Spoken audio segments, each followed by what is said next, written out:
د متی 28 باب. د سبت ورځ تېره شوه او د اتوار د ورځې سحر کېدونکی و چې مریم مګدلیني او هغه بله مریم د قبر لیدو ته راغلې. ناڅاپه یوه سخته زلزله راغله. د اسمان نه د رب یو فرښته راکوزه شوه، کاڼي له راغله او هغه یې اور غړولو او په خپله پې کېناسته.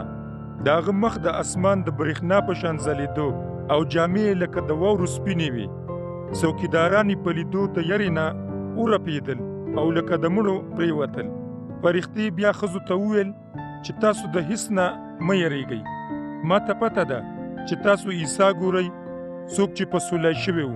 هغه دلته نشته، هغه بیا پورته کړی شوی دی لکه چې هغه ویلي و. راشئ چې هغه ځای وګورئ چېرته چې هغه پروت و. نو بیا زر لاړې شئ او د هغه مریدان خبر کړئ چې هغه له مړو نه پاسولی شوی دی او ستاسو نه لومبې ګلیل ته روان دی. تاسو به یې هلته ووینئ.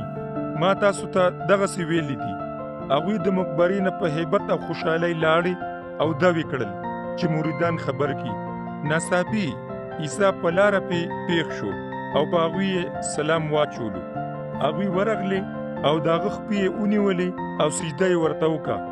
بیا عیسی هغوی ته وویل چې یریږئ مه، لاړې شئ او زما وروڼو ته دا پیغام ورکئ چې هغوی دې ګلیل ته لاړ شي، ما به هلته وویني.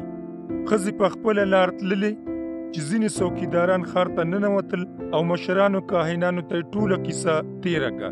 بیا هغوی مشران راغونډ کړل او سلا یې وکړه او مشرانو کاهنانو سپایانو ته ډېرې بډې ورکړې او ورته وویل چې تاسو دا ووایئ چې د شپې چې موږ اوده شو نو د هغه مریدان راغلل او د هغه لاش یې پټ کړ او ورسره یې دا هم وویل چې که دا خبر د والي غوږ ته ورسېدو نو موږ به د هغه سره جوړه وکړو او تاسو ته به هیڅ نقصان نه درکوي. نو هغوی پیسې واخیستې او څه چې ورته ویلي شوي همغه شانې وکړل. دغه کیسه تر نن ورځې په یهودیانو کې خوره ده.